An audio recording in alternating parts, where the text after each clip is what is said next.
안녕하세요. 문동학입니다. 오늘은 주기도문, 주님께서 가르쳐 주신, 주님께서 친히 가르쳐 주신 기도문을 제가 개인적으로 번역해 보겠습니다. 저는 성경 번역은 계속되어져야 한다고 생각합니다. 왜냐하면 언어는 사회성이 있기 때문에 계속 번역되지 않으면 원래의 의미가 왜곡되거나 또는 전달되지 않을 수 있기 때문이지요. 주기도문은 더욱 그렇습니다. 만약에 기도문이 번역되지 않고 오래전에 번역된 것을 그냥 전통이기 때문에 받아들여서 반복한다면 그것은 주님께서 금지하신 주문 또는 주수를 외우는 행위가 될 수 있기 때문이지요. 그렇기 때문에 저와 같은 시도, 즉 개인적인 번역, 사역이라고도 하죠. 이것이 남용되지 않는 조건으로 권장되기를 바랍니다. 다만 헬라어나 히브리어가 아닌 다른 외국어에서 번역하는 일은 삼가하는 게 좋겠죠. 금지하는 것은 아닙니다. 다만 절제할 수 있기를 바랍니다.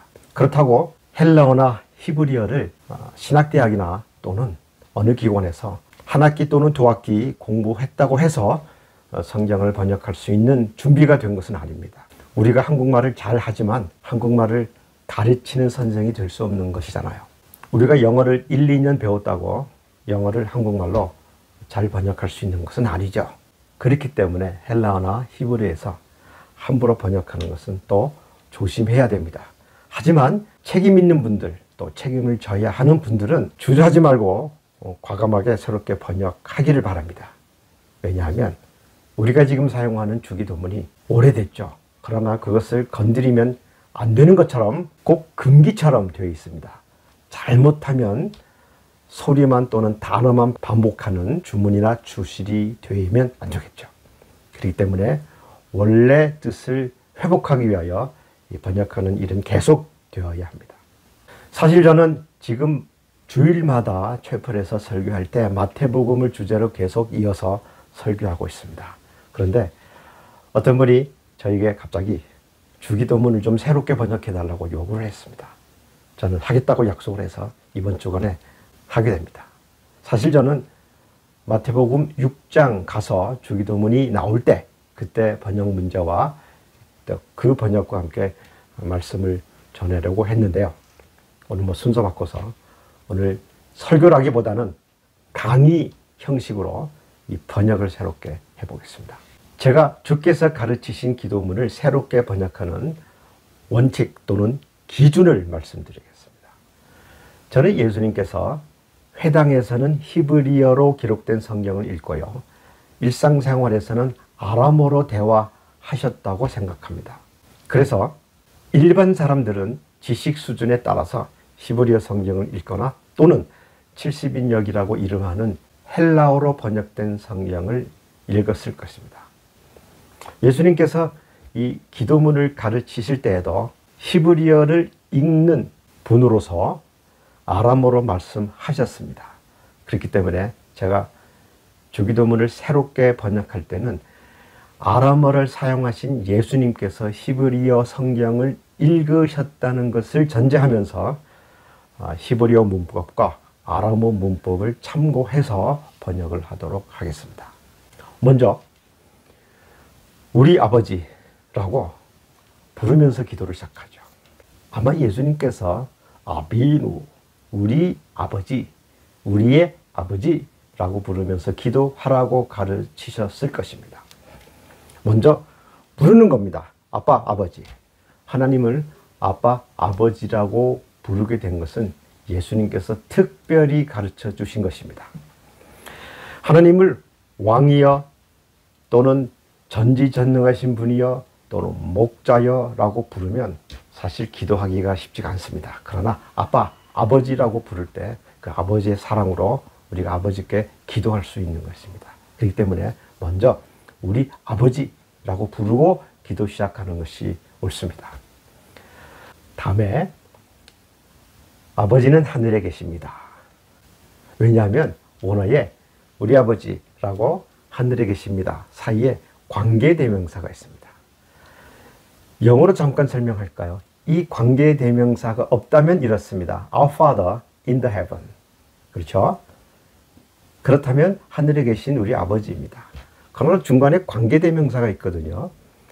Our Father who is in the heaven. who가 들어갔습니다. 그렇기 때문에 저는 우리 아버지 이렇게 부르고, 우리말은 존댓말을 사용합니다. 그렇기 때문에 어른에게, 아버지에게 당신이라고 부르기는 부적절하죠. 그래서 우리 아버지, 아버지는 하늘에 계십니다. 기도하는 것이 옳다고 생각합니다. 하늘은 우리의 모든 것을 돌아보시는, 감찰하시는, 살펴보시는 분이다. 그런 의미입니다. 우리 아버지, 그러니까 아버지는 우리의 모든 것을 아시고 살펴보시죠. 하늘에서. 그런 의미이죠. 우리가 우리나라처럼 이 산이 많은 지역에서는 하늘이 굉장히 높게 느껴집니다. 그래서 높고 높은 하늘이라고 우리가 얘기하지 않습니까? 그러나 사막에 가면 하늘이 아주 가깝습니다. 하늘이 바로 머리 위에 있는 것 같아요. 위에서 모든 것을 다 살펴봅니다. 그래서 우리 아버지, 아버지는 하늘에 계십니다. 라고 기도 시작하지요. 다음 세 가지 기도문, 저는 이렇게 번역합니다.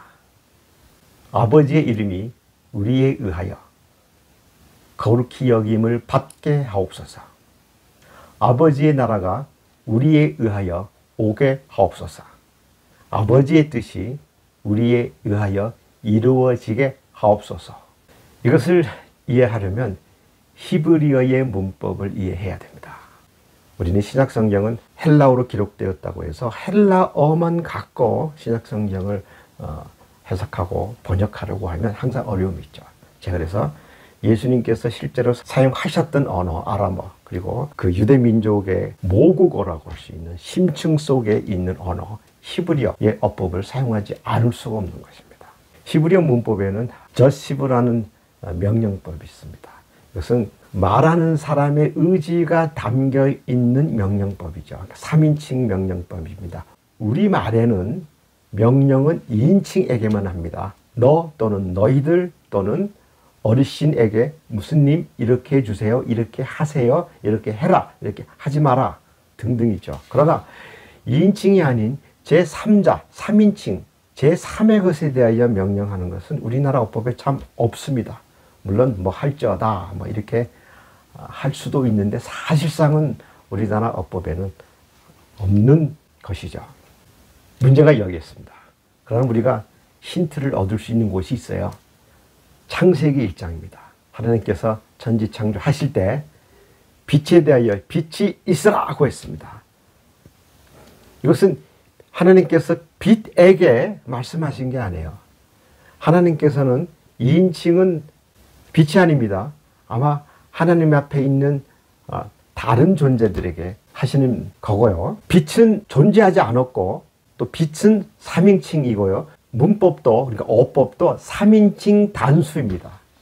빛이 있으라. 빛에게 명령한 게 아니고요.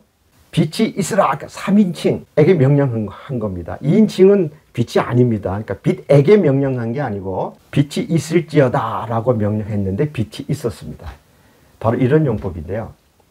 히브리인들은 익숙하지만 우리들은 사실 익숙하지 않습니다. 잘 모릅니다. 이것은 하나님께서 빛이 있게 할 것이다. 하나님께서 빛을 창조할 것이다.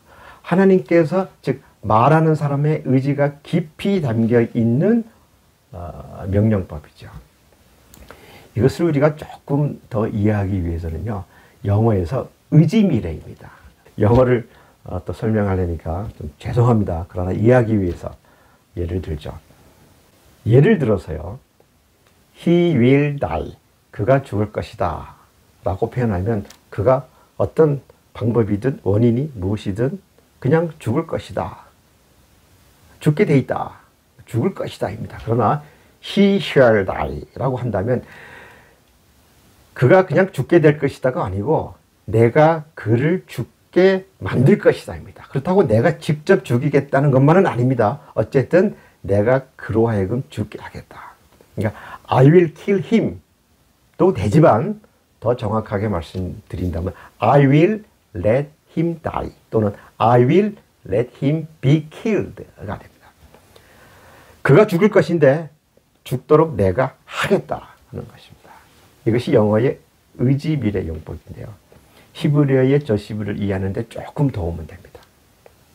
바로 이런 용법을 주님께서 사용하셨을 것이라고 전제합니다. 이것을 헬라어로 번역할 때는 3인칭 단수 명령법을 사용할 수밖에 없어요.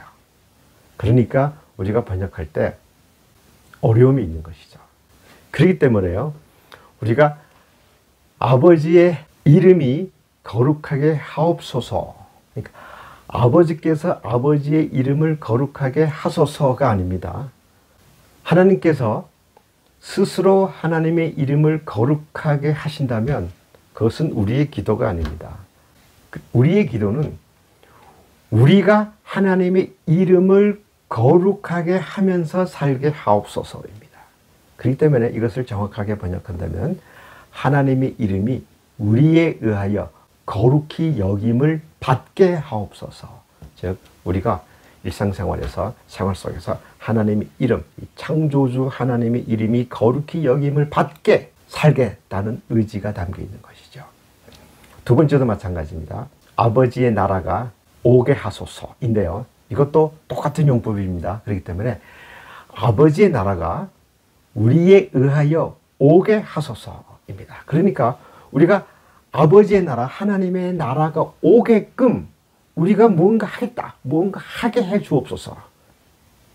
하고 싶습니다, 하겠습니다, 하게 해 주시옵소서. 우리가 하나님의 나라가 오는데 뭔가 기여하게 해 주시옵소서. 그렇게 하루하루 살게 해 주시옵소서 라는 기도가 되는 것이죠. 세 번째도 마찬가지입니다. 아버지의 뜻이 이루어지게 하소서인데, 나에 의하여, 우리에 의하여 아버지의 뜻이 이루어지게 하옵소서가 되는 것이죠. 저는 아버지의 이름, 아버지의 나라, 아버지의 뜻이라는 표현을 사용했습니다. 왜냐하면 우리나라 어법상 또는 예법상 당신의 이름, 당신의 나라, 당신의 뜻이라고 표현을 하기가 적절하지 않죠. 그렇기 때문에 아버지 이름이, 다음에 이름을 사용할 때는 창조주를 표현합니다. 우리가 피조물이라는 것이고요. 하나님의 나라, 아버지의 나라 그러면 아버지가 왕이시고 우리는 그 신하 또는 백성이라는 거고요. 아버지의 뜻이 그러면 아버지는 주인이고 나는 종이다 라는 것입니다. 그렇기 때문에 거기에 맞게끔 우리가 살겠다는 것이죠. 너무 단순하게 짧게 설명하지 않았나 걱정도 됩니다. 좀 전달이 됐는지 모르겠습니다. 다음이요. 그것이 하늘에서 이루어진 것처럼 땅에서도. 3인칭 단수이기 때문에 그것이라고 저는 언급을 했습니다. 바로 앞에 있는 하나님의 뜻, 아버지의 뜻을 가리킬 수도 있고요. 그러나 묶어서 아버지 이름, 나라, 뜻을 각자 가리킨다고 할 수도 있습니다. 우리는 전통적으로 세 번째 기도문, 즉 아버지의 뜻이 이루어지게 하옵소서, 거기에 하늘에서 이루어진 것처럼 땅에서도입니다. 그러나 저는 이 하늘에서 이루어진 것처럼 땅에서도, 이것이 그 첫 번째, 두 번째, 세 번째 그 기도를 묶으면서 거기 후렴으로 들어가는 거라고 저는 생각을 하지요.